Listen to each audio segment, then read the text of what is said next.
नमस्कार दोस्तों, स्वागत है आपका एक और नई वीडियो में। दोस्तों, हम सभी जानते हैं कि यूक्रेन में एक लंबे समय से रूस के साथ युद्ध चल रहा है। एक ऐसा युद्ध जो दुनिया ने सोचा था कि बहुत जल्द खत्म हो जाएगा, लेकिन हुआ उसका उल्टा। इसको एक लंबा समय लग गया। ये दोस्तों किसी से भी छुपा नहीं है कि अमेरिका यूक्रेन को मदद कर रहा है और उसमें बहुत सारे हथियार यूक्रेन को दे रखे हैं, जिसके बल पर यूक्रेन ने इस लड़ाई को इतना लंबा चला लिया। उसमें से एक बहुत बड़ा हथियार है जो अमेरिका का सबसे एडवांस एयर डिफेंस सिस्टम है, जिसको हम पैट्रियट के नाम से जानते हैं। दोस्तों, अपने आप में ये एक बहुत अच्छा एयर डिफेंस सिस्टम माना जाता है, जिस पर सारे पश्चिमी देश विश्वास भी करते हैं, जिसको हम पैट्रियोटिक एयर डिफेंस सिस्टम के नाम से या थार्ड के नाम से जानते हैं। लेकिन दोस्तों, उसको लेकर एक बहुत बड़ी न्यूज सामने आ रही है। दोस्तों, रूस ने एक गजब का अपनी मिसाइल्स में कुछ ऐसा अपडेट कर डाला है, कुछ ऐसा बदलाव कर दिया है, जिससे अमेरिका का जो एयर डिफेंस सिस्टम है उसके लिए रूसी मिसाइल्स को रोकना अब मुश्किल हो रहा है। तो चलिए दोस्तों, थोड़ा और विस्तार से इस वीडियो में हम जानते हैं कि किस तरीके से थार्ड को रूस की मिसाइलों को रोकने में दिक्कत का सामना करना पड़ रहा है। दोस्तों, सोचिए, अगर आप डॉट्स खेल रहे हो और आपका निशाना सीधा हो तो सामने वाला आराम से अंदाजा लगाकर बच सकता है, लेकिन अगर आपका तीर अचानक मुड़ जाए तो सीधा जाने के बजाय आखिरी पल में घूम जाए तो सामने वाला अब क्या करेगा? वो दोस्तों चूक जाएगा। दोस्तों, कुछ ऐसा ही हो रहा है रूस और यूक्रेन के युद्ध के मैदान में। पहले जो रूस की बैलिस्टिक मिसाइलें थी, जैसे कि इस्कंदर एम और किंजल, पहले वो तय पथ यानी कि एक सिंपल ट्रैजेक्टरी के हिसाब से एक तरीके से उड़ रही थी। तो अमेरिका का जो एयर डिफेंस सिस्टम था पैट्रियट, उसके लिए उन मिसाइलों को रोकना आसान हो रहा था, क्योंकि उसका आसानी से हिसाब लगाया जा सकता है जब मिसाइल एक सीधा पाथ ले रही हो। लेकिन दोस्तों, अब रूस ने अपनी मिसाइल में जो बदलाव कर दिए हैं, उससे ये मिसाइलें अचानक नीचे की ओर डिप करती हैं और तेजी से एक तरफ की ओर मुड़ जाती हैं, जिससे हो ये रहा है दोस्तों कि जो अमेरिका का पैट्रियट एयर डिफेंस सिस्टम है, उसकी जो इंटरसेप्टर मिसाइल्स होती हैं वो सीधे निकल जाती हैं। मतलब कि जो रसिया जिस तरीके से मिसाइल्स को अपने अपग्रेड कर रहा है, जिस तरीके से मूवमेंट कर रही हैं, तो जो थार्ड की इंटरसेप्टर मिसाइलें हैं उससे वो मिसाइलें बार बार मिस हो जा रही हैं। तो इससे हो ये रहा है कि उनका लिए जो पैट्रियोटिक डिफेंस सिस्टम है उसके लिए उन मिसाइलों को रोकना भी मुश्किल हो रहा है। और दोस्तों, कमाल की बात यह है कि रूस ने ये सब बदलाव जो है मिसाइल के हार्डवेयर में नहीं किए, बल्कि उसने उसके सॉफ्टवेयर में बहुत बड़ा चेंज किया है।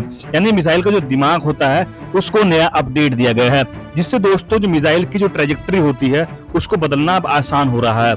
अब दोस्तों, अगर हम साफ साफ आंकड़ों की बात कर रहे हैं तो आंकड़ों के हिसाब से अगस्त 2025 की अगर हम बात करें तो यूक्रेन ने रूस के करीब 37% मिसाइलों को गिरा दिया था। लेकिन दोस्तों, जब से ये अपडेट रूस ने किया है, एक महीने के बाद सितंबर आते आते यह दर घटकर 6% रह गई है। यानी 100 में से 90 से ज्यादा मिसाइलें अब बिना रुके अपने लक्ष्य तक पहुंच रही हैं। ये सब रूस अपनी मिसाइल्स में सॉफ्टवेयर में बदलाव करके कर पाया है। दोस्तों, हाल ही में कीव और उसके जो आसपास ड्रोन बनाने वाली जो कंपनियां हैं, जो फैक्ट्रियां हैं, उनको निशाना बनाया गया है।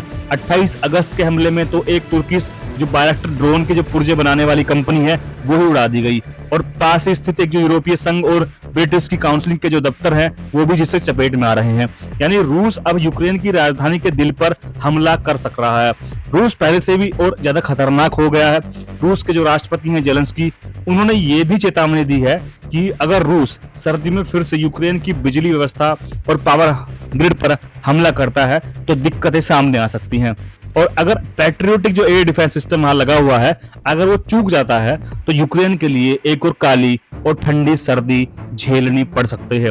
दोस्तों, याद आपको होगा कि पैट्रियोटिक डिफेंस सिस्टम अमेरिका ने खाड़ी युद्ध से लेकर इराक और सीरिया तक कई जगहों पर इस्तेमाल किया है। और दोस्तों, ये एक अच्छा सिस्टम है, इसमें कोई दो राय नहीं है। लेकिन रूस ने जिस तरीके से अपनी मिसाइल अपग्रेड्स की हैं, तो ये सिस्टम एक उन्हें जो है उनके लिए दिक्कतें इसमें सामने आ रही हैं। दोस्तों, प्रॉब्लम ये है कि अगर रूस ने ये साबित कर दिया कि अगर दुनिया का सबसे अच्छा एयर डिफेंस सिस्टम भी बेकार हो सकता है, तो आने वाला जो समय है वो खतरनाक होने वाला है। दोस्तों अब सवाल ये है कि क्या पश्चिम देश चुप बैठेंगे, मतलब जिनके पास ये एयर डिफेंस सिस्टम है।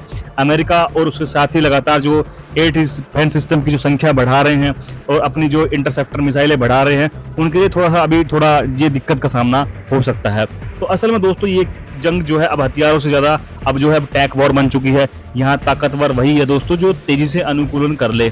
रूस ने जो अपनी मिसाइल है उसको सॉफ्टवेयर में बदल कर यह दिखा दिया है कि भविष्य का जो युद्ध है वो सिर्फ स्टील और बारूद का नहीं होगा, बल्कि दिमाग और तकनीक का होगा। तो दोस्तों इस पूरे घटनाक्रम में हम एक बहुत बड़ा सबक ये मिल रहा है कि अब जो मिसाइल्स की ताकत है, उसके जो वर्जन्स है, जो स्पीड है, अब रेंज ही मैटर नहीं कर रही है, बल्कि जो उसकी ट्रैजेक्टरी है उसको कितनी स्पीड से कितना फास्टली वो अपने मोमेंटम में चेंज कर सकती है, उससे अब मिसाइलों की जो पॉसिबिलिटी है कि कितनी खतरनाक मिसाइल वो हो सकती है वो तय होने वाली है। दोस्तों इस खेल में अभी जो है रूस ने बढ़त ले ली है। जिस तरीके से अपडेट्स आते रहते हैं हम आपको अपडेट बिल्कुल शेयर करते रहेंगे। दोस्तों अगर आपको वीडियो अच्छा लगा हो तो इस वीडियो को लाइक करना ना भूलें, चैनल को सब्सक्राइब कीजिए। हम आपके ऐसे अपडेट्स लाते रहते हैं। हम मिलते हैं आपको एक और नए वीडियो में, तब तक के लिए जय हिंद, वंदे मातरम।